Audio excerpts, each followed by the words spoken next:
I want you to tell me the zipper story. Oh, lost. I can't go into zipper story. Yeah, you can. You told me before, and it's an important story. If you promise not to divulge it, I don't think I've ever told Scott. I don't think I've told Stacy. I know I ain't told Stacy. I ain't told a lot of people. Well, we used to. Well, I'm gonna tell you because I finally got to the point. Finally got to the point, probably in the last 10, 15 years, that I'd even talk and discuss it with anybody because it was a bad, bad Sure was. accident. Well, the eye was a bad one, the worst. The other one was probably around 9, 10, 11 years old, something. We'd go swimming down at the, we called it the rocks. It's a river. It wasn't much of a river. We call it a creek today, but we went down and go swimming.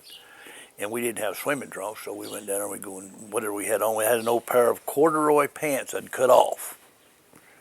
And we went and we was down there swimming, whatever, and kids, different ones, little girls, little boys. Most of them, I'm probably 12 years old. But anyway, I got out of the swimming pool hole and went up behind a big old elm tree, and that elm tree was just 3, maybe 4 foot in diameter, which is a good size tree. Got behind that thing to change clothes and put me on some pants. And the little girl or little boy or somebody come up there, and I didn't want them to see me, so I jerked it back up and zipped it up and caught my penis in that thing. How old were you? I was 12 years old, probably, whatever. Well, anyway, I worked that thing, and whoever it was went back down the hill, and I worked and worked and worked, and man, it was painful. And I tried to get up, get down, could not get it off. And 15, 20 minutes. And I hollered to somebody to come up, Willis Dixon. He's the same one who shot me in the eye. He's quite a bit older than me, quite a bit bigger than me, strong kid. Anyway, he came up there and he worked with it. He could not get it up. I said, Willis. Now, were you humiliated telling him what had happened, or did you have no humility? At that time, I was in a lot of pain. I was desperate. Anyway, I said, I think I had a knife, and I told Willis, I said, Willis, give me my knife.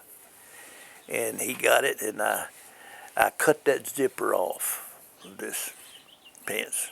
Did you at one point in time just to go all the way I ain't got to that yet. Okay. But anyway, I cut that zipper off. And we worked with it and worked with it and worked. It would not come apart. It would not come. I said, Willis, there ain't but one other thing we can do. I said, I gotta hold this right here.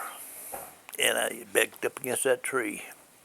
I says, don't go down, because we tried that. You gotta go up with it. He said, I can't do that. I said, you've got to. It's the only way to do it. That's the only thing you can do. And buddy, I held that right here, and I talked him into it, buddy. This time, the crowd started pulling. And he jerked on that, and buddy, it went one more little cog. And, I can still feel it today, 70 years, 60 years later. Anyway, this so happened. Somehow or another, somebody got word back to Marlow. It was living in Marlow still. Anyway, Clyde Hatton and Chalmer Watkins come down there. Clyde had a 56 Chevy. Now that 44 to 50, so I must have been 12, 13 years old. 56 Chevy or 57, one of them. He come down there in that car, drunk. Chalmers both were drinking. Come down there, and they put me in a little wagon because he couldn't give me the car. They pulled me over to his car because getting in the car down there, a little wagon pulled over the car, and all I had on was this zipper and I don't know what zipper and a towel or something over me. So they put me in the car to take me to the hospital. On the way to the hospital, no matter who Clyde run into in Chalmer, I was in the center. they'd stop Clyde over. Now come here and look at this boy.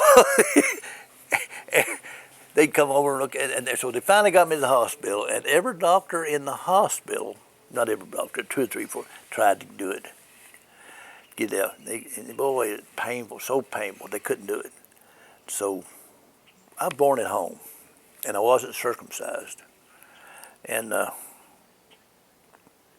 doctor couldn't do it, so he explained we wouldn't have to circumcise. Now Chalmer and Clyde's still there, of course, you know, them drinking, whatever. They take me upstairs and they didn't put me to sleep or nothing. They took a pair of scissors, like surgical scissors, and cut my foreskin, circumcised me, and blood shot to the. Your parents weren't there. No. And Clyde and Chalmer, every time I'd swing a door open up, you could look out there, you see them.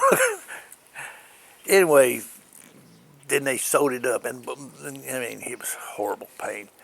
And put me in the hospital tonight, stayed the night.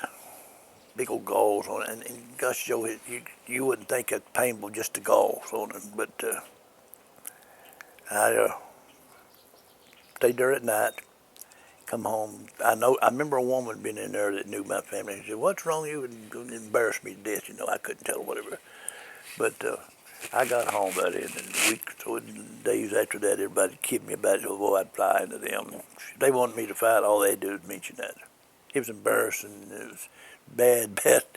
But anyway, I dealt with that for 20 years in high school or grade school or something. Didn't remember I bring that bad to me, and I just tore into it. Including Hillard.